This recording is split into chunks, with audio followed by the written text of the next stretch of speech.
It was one of those mornings when the rain refused to stop, soft at first, then angry, pounding the pavements as if the sky itself was heartbroken. Inside a small, quiet coffee shop on the corner of Maple Street, a man named Ethan Cole sat at the far end, his hands wrapped around a chipped mug of coffee that had long gone cold. His tired eyes watched the window fog over with each passing second, the world outside blurring just like his own dreams. Life hadn't been kind to Ethan, a single dad raising his 8-year-old daughter, Lily, after losing his wife to an illness 2 years earlier. Bills piled up, his car had broken down again, and his construction shifts barely covered rent. But despite the exhaustion, there was something gentle and unbreakable in his eyes, the kind of strength that only love for a child can build. He didn't know it yet, but in the next hour, his life was about to change in a way he could never have imagined. Backhand index pointing right. If you believe that kindness and second chances can change lives, then please take a moment to like, comment, share, and subscribe to Kindness Tales. Every act of support helps us spread more hope in the world. Herb. As Ethan sat quietly, trying to gather the courage to face another long day, the sound of raised voices broke the morning calm. At the counter, a young woman stood holding a coffee cup, her hands trembling as 2 men in expensive suits sneered at her. "You think you can just cut in line?" one of them barked, his voice sharp enough to turn heads. The woman looked shocked. She hadn't done anything wrong, the barista had simply called her order ahead. But the men, arrogant and entitled, saw her as an easy target. Ethan didn't hesitate. He stood up, his chair scraping the floor. The shop grew quiet as he walked toward them, his work boots heavy on the tile. "Hey," he said, his voice low but firm. "That's enough." One of the men turned, sizing him up. Ethan's flannel shirt was worn, his jeans faded, his hands rough from labor, but there was something in his stance, something steady, that made the bullies pause. "Mind your own business," the man snapped. Ethan stepped closer, eyes unwavering. "She is my business if you're treating her like that." The tension was thick, but the men, unwilling to cause a scene, muttered curses and stormed out into the rain. The woman exhaled shakily, clutching her cup. "Thank you," she whispered, her voice soft but filled with emotion. Ethan smiled faintly and shrugged. No one deserves to be spoken to like that. He returned to his corner, unaware that she was still watching him, with curiosity, with gratitude, and something more she couldn't yet explain. Her name was Isabella Hartman, though few knew her by that name outside the business world. She was the CEO of Hartman Industries, a multi-billion-dollar company, but on days like this, she preferred to escape the weight of her empire. No suits, no boardrooms, just a woman trying to feel normal for a while.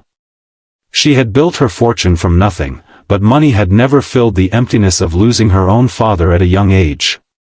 Something about Ethan's quiet bravery and the way he carried himself reminded her of the man who had once held her hand and told her that real strength had nothing to do with power. Days passed, but Isabella couldn't forget him. She returned to the same cafe, hoping to see him again. And she did. Ethan was there, sketching something in an old notebook while sipping coffee he probably couldn't afford.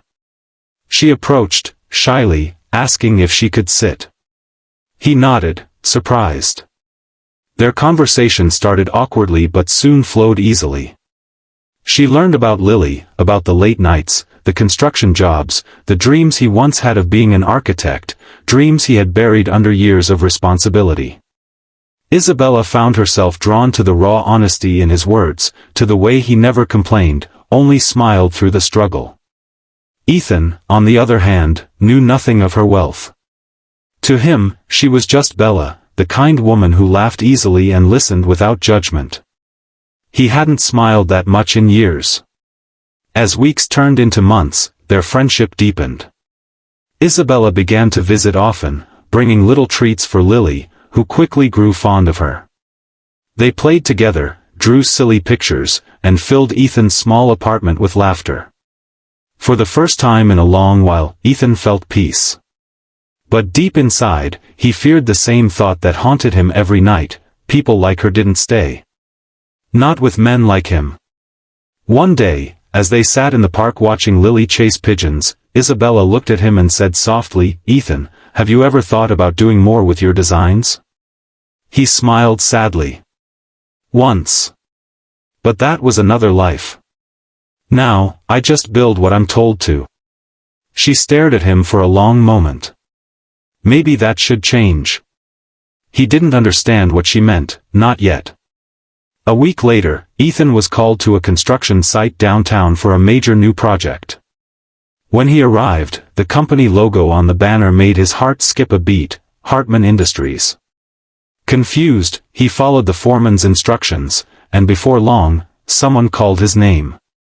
It was Isabella, not in casual clothes this time, but in an elegant suit, surrounded by her staff. She smiled gently when she saw his shocked face. "Ethan. I wanted you to see where I really come from." He felt his chest tighten. You're her. The billionaire everyone talks about?" She nodded slowly. "Yes. But the person you know, the one who laughed with Lily, who sat in that coffee shop, that's still me." Ethan's emotions were tangled, disbelief, pride, a touch of pain. "Why didn't you tell me?" he asked. She took a step closer. "Because I didn't want you to see money. I wanted you to see me. And I saw you, Ethan, a man who stands up for what's right even when the world doesn't notice." Over the next few weeks, Isabella offered him something he never expected, not pity, but opportunity. She funded a small architecture project in his name, encouraging him to design community homes for single parents. It was his dream revived, built on compassion and purpose. Ethan hesitated at first, afraid of accepting help, but Isabella made him believe it wasn't charity, it was faith. The story of their partnership spread across the city, a tale of how kindness can ripple far beyond a single moment in a coffee shop. For Isabella, it was never about rescuing him, it was about discovering the kind of love that money could never buy. For Ethan, it was about learning that even broken dreams can find light again if someone believes in you. Months later, the home stood finished, simple, beautiful, filled with laughter and hope. On the day of the ribbon cutting, Ethan held Lily's hand as Isabella stood beside him. The crowd cheered, cameras flashed, but his eyes were only on her. "You changed everything," he whispered. She smiled softly. "No, Ethan. You did. You just needed someone to remind you of who you are." As the sun dipped behind the buildings, Lily ran between them, her laughter echoing like music. For the first time, Ethan didn't feel like the world was against him. He had family. He had purpose. He had love.